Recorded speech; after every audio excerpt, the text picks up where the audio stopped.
के कोरवे में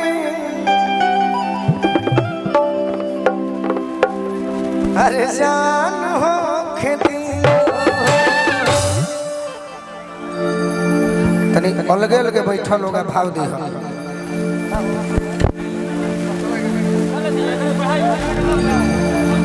एगो लड़की के बियाह बड़ा कॉमेज में भइल बा। ए बघवा तनी कमे रखा करके। अरे हम झूठो के कहिला कि फसल कतनो फंसी नो तो जगह पर फंसे वाला है ना। लड़की को हतिया का को हतिया कि आज हम पहिला मिलना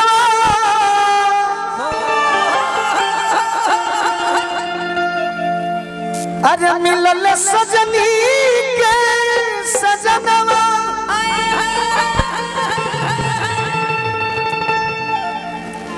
हम अंग अंग बुला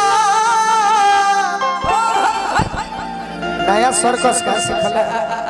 सर्कसों में सही कर नियम खिलाल बदनवा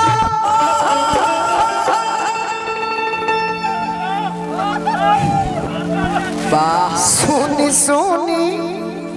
भगवान होने चलो ना बाकी साच कहिनो भाई होली में है काम में आई सही ये लोग तो धोखा दे दी हां दी ये सब एकलौता है एकलौता ई मौका हमार बाबूजी कहले कि करो खोले पसंद है खोले में तू रहेला सुनी सुनी भगवान अरे जन बिहान होती वाह अरे कि आज राजा जी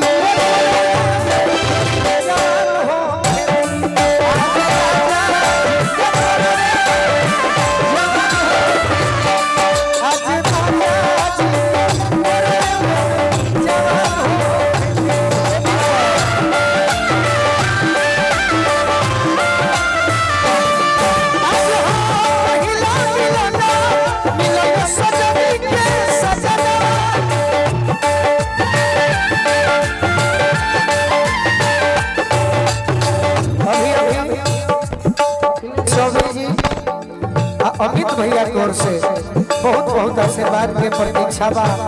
बाकी आशीर्वाद खूब मिलल अमित भैया के पद प्रतिष्ठा कन्हैया जी बना के रखी। सुनी सुनी भगवान जन बिहान होती आज राजा जी के तोरे जवान हो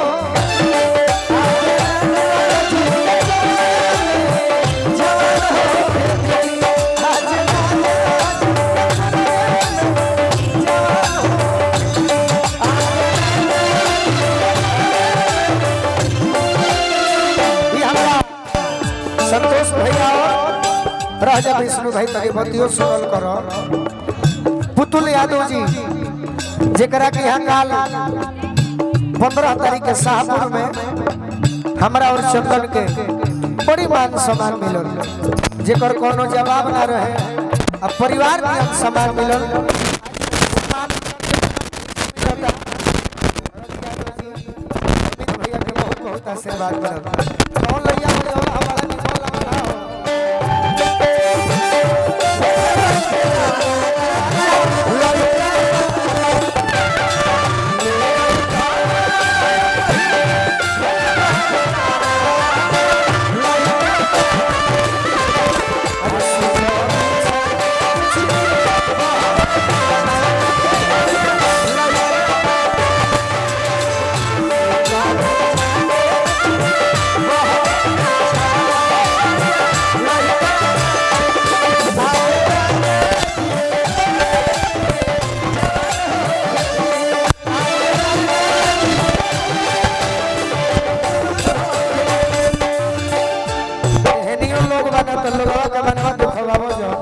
नेपाली भैया बानी गर्दा का बर्दनी वाह लड़की को हतिया का कहती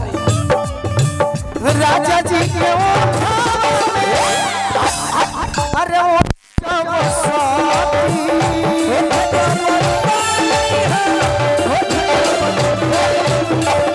भूख मारी हमारा दिलवा के अरे भूख मारी हमारा दिलवा के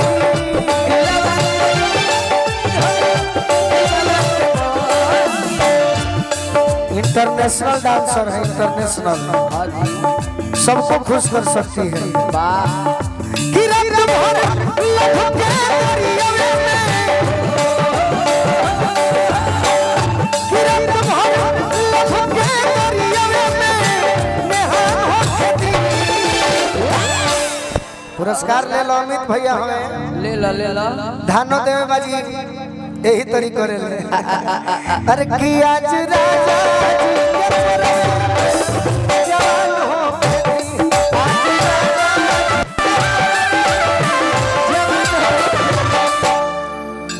बेंजू के मतलब का हो? अगर कलाकार निमन बात कहत होखे तो ओकरा से मिलता जुलता लय बजावे के चाहिए। जैसे अगर लड़की के बियाह भई रही, बियाह ठीक भई रही, चाहे केहू के हमरे ठीक हो जाई तो जरूर लड़की कह दियारा जिला के लड़का है जानो बियाह के पहले ही मिल ले जा तो जरूर कही अरे कौन गलती कोई पहिला भेंट में।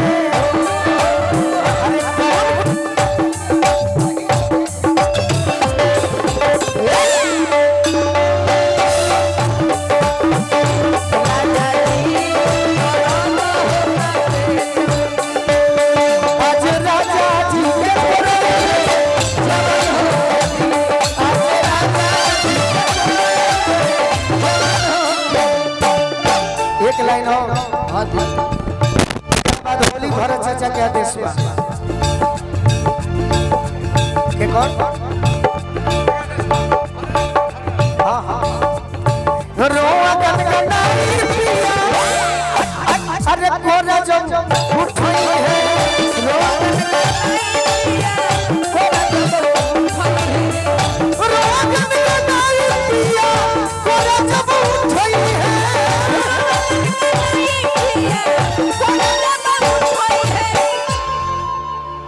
अरे ठाकुर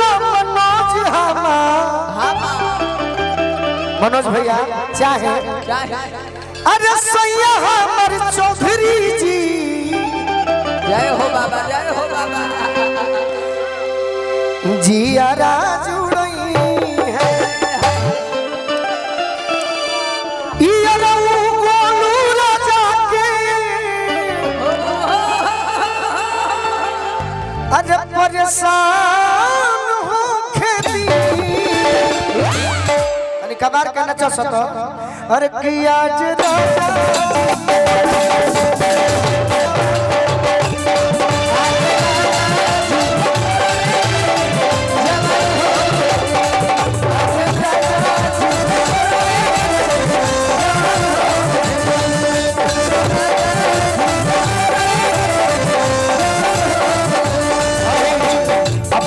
अमित भैया से आग्रह करो कि भोजपुरी जगत के जख्मी भैया के भइल है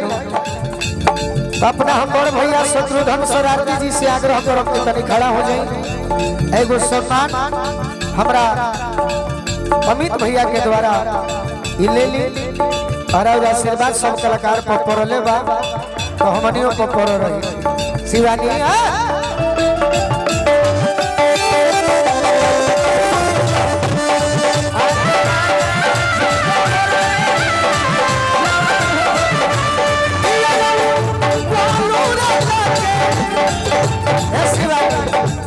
ऑर्केस्ट्रा वाला मत नाचो आरा जिला वाला भोजपुरी के लयदार हमें सो हमार भाई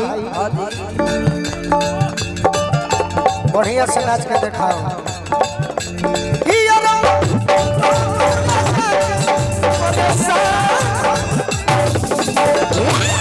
आज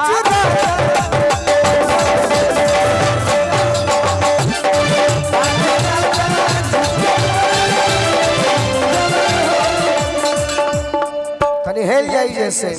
कि आज राजा जी के कोरवे में अरे जवान हो आज राजा जी